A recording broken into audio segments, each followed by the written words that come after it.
How's it going, my tacticians? Welcome back to another video from yours truly, and this time we're gonna be talking once more again about abilities that are useless, semi-useless, and just plain suck in general, and like just don't have any purpose, inside competitive. And while that's not a bad thing, there are some abilities, which what I'm gonna actually talk about, that actually got a nice buff that I didn't even know about until recently. So, first of all, we're going to talk about Ribbon Bee and its particular ability here, Honey Gather. So for those of you who don't know, Honey Gather has no effect in battle. Doesn't do anything. It is useless. However, outside of battle, if in the at the battle ends, this Pokemon with Honey Gather may pick up honey as a held item if they are not already holding an item. And there's only like 4 Pokemon with this ability. First is Combee, Cutiefly, Ribbon Bee, and finally Teddiursa. Now, why Teddiursa? It's because, it's a bear. It's a bear Pokemon, and I think Ribbon Bee, or not Ribbon Bee, but Teddiursa and Combee came from the same generation and both had the Honey Gather ability. So I can understand why they had this ability. It made sense. Bees make honey, bears make honey, but that's all it does. It doesn't do anything. It's got no viability competitively. So, how can we make it even slightly better? What if Honey Gather worked in battle similarly to the ability Harvest, for example? Harvest, for those of you who don't know, at the end of a turn, if a Pokemon has used a berry, there's a 50% chance that it can actually reclaim the berry it ate. Or if the sun is out, it's 100% chance all the time. So what if during battle, if Ribbon Bee used the honey for any reason whatsoever, it was able to reclaim that honey at the end of the turn, etc. But how would we use this ability? What would this Honey Gather ability be? Well, what if Ribbon Bee, for example, gained 2 abilities, or not 2 abilities, 2 new moves? Not going to happen this generation, but maybe in a future generation. If Ribbon Bee and a Pokemon with Honey Gather, for example, gained 2 moves. One is like a honey consume ability, for example. I'm just spitballing the name here. You guys can tell me what name it should be given. But if it ate the honey, Ribbon Bee could restore its health. And depending on if it has a partner Pokemon, if it ate the honey, the ally Pokemon also gets a share of the honey as well. So both Pokemon will heal up, say, 50% of their health. 100% health if it's only Ribbon Bee that's damaged, and 50% health if both Ribbon Bee or its ally Pokemon, are damaged, etc. Or 100% if it's the ally Pokemon. It shares the honey. So honey share, there. That's what the move can be called, honey share. And for its second ability, we can turn it into an offensive move. What if, during its turn, it throws the honey at its enemy, Ursaring really wants that honey and gets a free attack off? Like, you don't control what action the Ursaring takes, but let's say you have a Guts Ursaring, for example, it gets a free attack off. Free attack off, random attack, that's it, on the target that gets covered with the honey. Then Ursaring can make its turn, etc., and use the attack that you want it to do. So Ribbon Bee can be a really, really fast, double targeting for the Ursaring. Ursaring has real strong physical attacks, and I think Ribbon Bee, it has speed, not really strong physical attack, really strong special attack, but you can give your Ursaring 2 attacks, potentially. So there's a unique playstyle for Ribbon Bee, real unique playstyle, etc. So it's got two potential buffs there for its ability of Honey Gather. Now let's move on to the next one. This one was recommended to me a while back by one of my viewers, Defeatist. Personally, Archeop's Defeatist ability. Now, for those of you who don't know, Defeatist is this. When the HP of the Pokemon with Defeatist drops below 50%, its attack and special attack stats are halved. Why? Just why? This does not benefit the Pokemon in any way. This ability is 100% useless. Literally useless. Like, why would you give a Pokemon this ability? It's a very strong archaic bird Pokemon. That's what I'm trying to describe it as. And it has this useless ability. Like, I don't even know how you could buff this ability to even make it somewhat strong. Like, okay, let's pretend we're gonna give this thing some kind of, buff to make it somewhat viable. How about this? Defeatist. If the Pokemon is above half HP, I'm just gonna have to take what it's got right now and just try to work with it. If the Pokemon with Defeatist has this ability and it has more than 50% health, its attack, special attack, and speed stats are over or gain a 50% buff. So it gets a 50% buff. That's what I'm thinking. However, contrary to that, if it has less than 50% health, then it loses half of its attack, special attack, and speed. So that's my idea. It at full HP, it's real strong, it's real happy, it's real confident in itself. But the moment it loses 50% of its health, etc., then it starts to think, "Oh crud, I'm gonna lose, and that's when the defeatist ability kicks in. So that's my idea. That's my idea. Just give it a decent buff and let it run free. Let this bird run wild as we move on to Lantern and its useless ability of Illuminate. Illuminate on its own, all this ability does is, as you can see here, no effect outside of or inside of battle. But outside of battle, if the Pokemon is leading with this ability, you are more likely to encounter wild Pokemon. Once again, useless.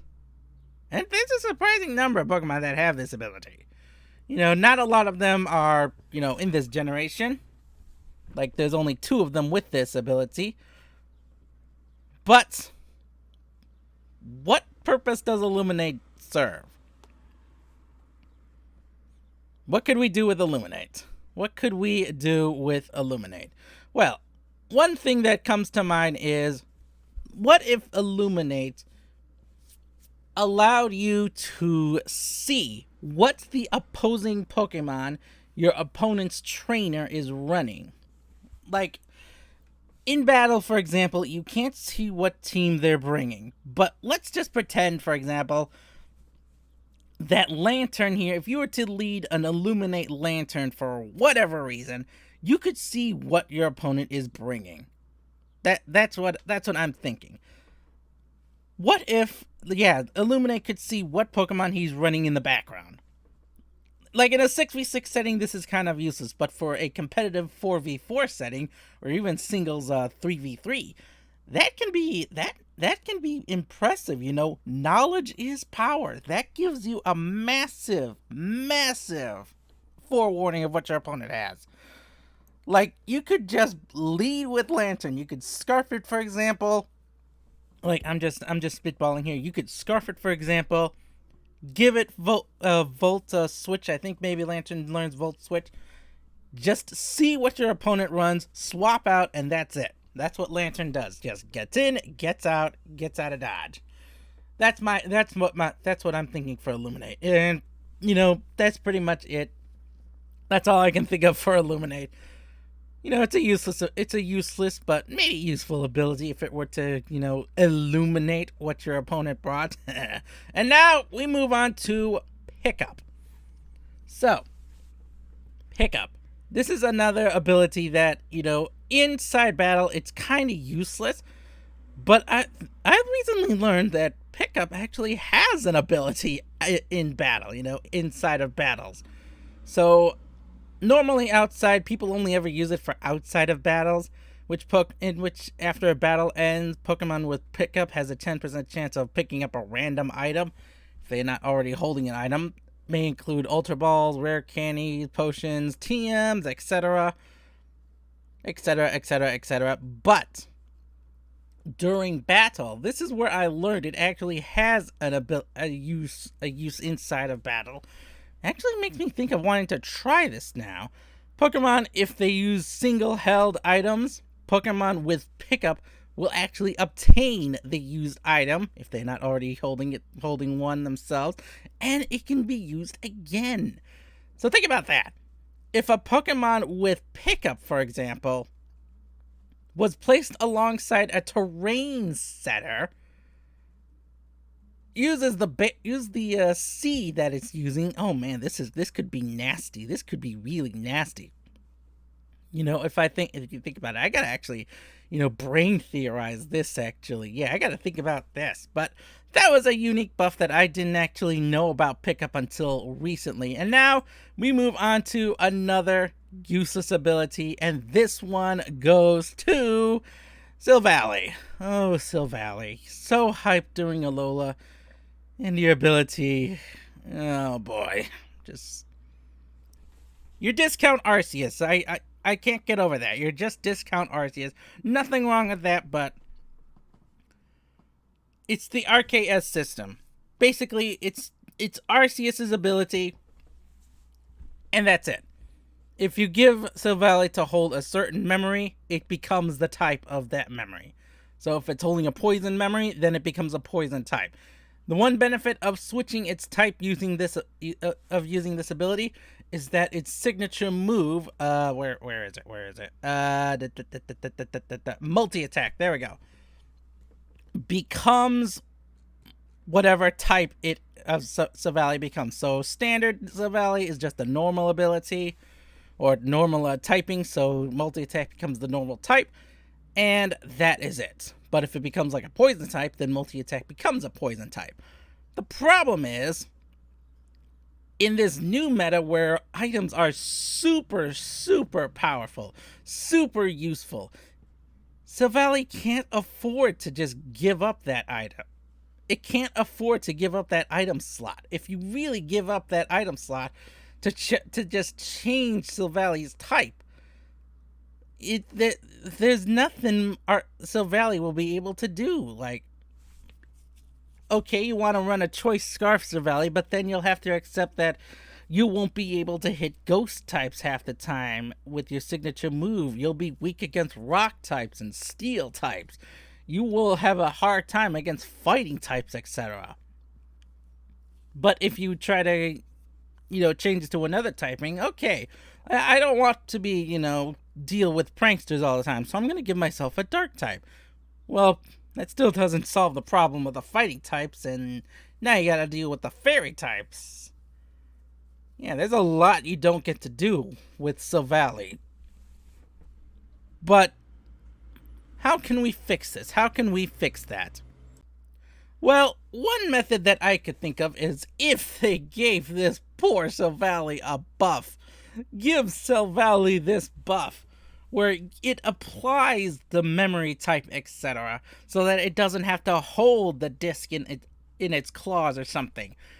If it acted just like, say, like some of the other items, etc., like say with Hoopa Unbound, if they can make Hoopa, become unbound by using an item, then why not do something similar with Silvally? Change its typing, etc., etc., by using the discs, but enable it to use a different item. That would make Silvally so much more powerful, give it so much more agency, make it so much more viable to bring into battle, because as it stands, you have to give up so much potential just to change your typing. You have to give up so much just to change your typing with Silvally. Arceus can get away with it because it's Arceus, It's literally got one of the strongest stat totals in the game, so it can get away with, you know, this with the same ability, etc., where you give Arceus a specific plate and it becomes that type. But Silvally, what about Silvally? It discounts Arceus. He can't get away with that. Like, half the time I see Silvallies in, you know, ranked, etc., or just in general, they're all normal gem explosion Silvallies. I'm like, is this really all you're good for, just exploding? Is this really all you can do, Silvally? Is there nothing more you can do? But in any case, I'll see you tacticians. Hope these buffs give you guys some ideas. I'll see you all around. Bye bye.